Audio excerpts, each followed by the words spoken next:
আদিবাসী নাবালিকাকে শ্লীলতাহানির অভিযোগ, ফাঁসি দেওয়ার বিধাননগরে ঘটনা।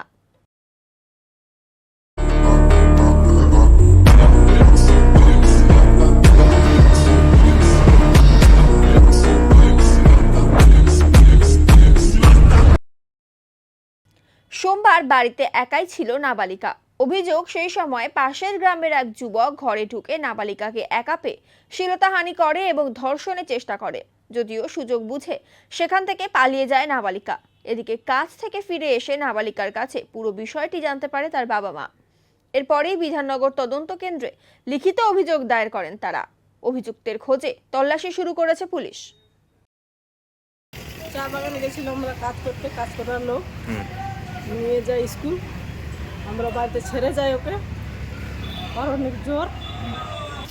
তারপর জানি না, 12টা আসে শুনতেছি মেয়েটা এরকম ঘটনা, তাই আমরা একটা নোটিফিকেশন দিলাম থানায়, আমাদের কিছু সাহায্য করো, যেন আমরা শাস্তি দেই, ওরা যেন আরও না বাড়ে, এরকম আমার মেয়ের মতো অন্যজনকে যদি না করে, তাই আমরা শাস্তি দিতে চাই ওকে।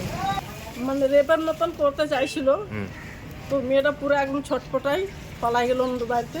অন্য বাড়িতে যাই বলতেছে কি ঠাকুমা আমাকে বাঁচাও, তো মেয়েটা অন্য বাড়িতে পালাই গেল, ছেলেটাও পালাই গেলাম, ধরতে পারলাম না। 12টার সময় আসলাম, কী করে ওকে ধরবো? এখানে ওকে আমার শাস্তি দেবো না, চিনি না ছেলেটাকে। জানেও কোঠালবাড়ির ছেলে, শুনছি কোঠালবাড়ির ছেলে, আমাকে চিনি না ছেলেটাকে। বিধাননগর থানায় দিছি। আমি তো কাজে গিয়েছিলাম তো, তখন কাজ থেকে 12টায় প্রতিদিন আমি মানে খাওয়া দাওয়া করতে আসি। তখন আমার দাদার মেয়ে আছে, আমার বাড়িতেই থাকে। তো ওই দিন সেদিন খুব জ্বর, কালকে গিয়ে 3 তারিখ ছিল, 2 তারিখ ছিল না, 2 তারিখ, খুব জ্বর, উনি ঘুমায় আছে।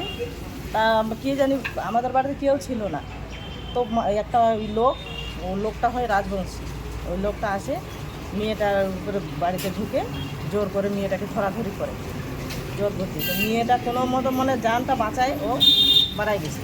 তারপরে 12টায় আমি বাড়িতে আসি, তখন বলে কি আমার ওই যে পাশের বাড়িতে কাকিমা বলে কি তোমার তো মেয়ের এরকম চিৎকার শুনলাম। আমাকে বললো কি দাদিমা ঠাকুমা আমাকে বাঁচাও, তো দেখো তো লোকটা আমাকে মারধর করতেছে। আর মেয়েটার কিন্তু বয়স 12 বছর। ও জান বাঁচা মানে ও পালায় চলে গেছে অন্যদের বাড়িতে।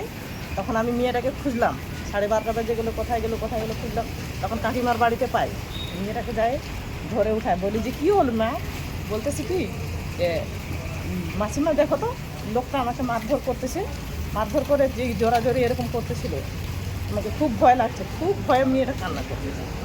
এই যে বিধাননগর থানায় এসেছি, কালকে ডায়েরিটা দেওয়া হয়েছে, আজকে আসি রিসিপ্টটা নিতে। হ্যাঁ, পুলিশ আমাদেরকে ডাকছে, ঠিক আছে মেডিকেল রিপোর্ট এগুলো হবে, এগুলো হয়ে তারপরে কেসটা নিবে বলছে। না, ছেলে হলো মনে কর 35 বছর উপরে, আর মেয়েটা আমার 12 বছর। হ্যাঁ, পালিয়ে গেছে। আমার দেওয়ার 2 জন ছিল, ওরা ওদেরকে ধরতে চালো, ও একদম বাড়াই গেল, ধরতে পারলো না। আমাদের এলাকার ছেলেটা না, তো অন্য বাড়িতে, অন্য এলাকায়, রাজবংশী। মানে ওই রকমের ধরন। এখন মানে বাড়িতে কেউ নাই, দেখতেছে, ওর তো মনে হয় মনে বিচারে অন্যই ছিল বলে তো ও পালাই গেছে। নাহলে বলতো যে না মেয়েটাকে আমি আর কি করলাম বলে, দেখো তো এরকম মেয়েটা বলতেছে। ছেলেটাও পালাইলো, মেয়েটা এদিকে পালাইছে, কান্না করতেছে। আমাদের মনে হচ্ছে ওর মনে ইরাদা অনেক নোংরা কাজের অবস্থায় ছিল মনে হয় ছেলেটা, কিন্তু ও পারে নাই, ও পালাই গেছে। রেপ করার চেষ্টায় মনে করছিল, কিন্তু আমার মেয়ে নিজের জ্বরের অবস্থায় কিন্তু অনেক শক্তি জোর করে ওর কাছ থেকে সরে গেছে। এখন চাচ্ছে ওর শাস্তি হোক, এটাই ওকে ধরবো, শাস্তি হোক, আর কোনো জন্য মেয়ে ছেলেকে এরকম করতে না পারে। এখন আমার মেয়ে বাড়িতে শুয়েছিল বলে ও ঢুকছিল, আর তাহলে তো রাস্তাঘাটে চলতে পারবে না, এরকম এখন অবস্থা হয়ে গেছে। এগুলোর জন্য আর থামুক, এই জিনিসটার জন্য আর বড় না হোক, এটা আমরা চাই।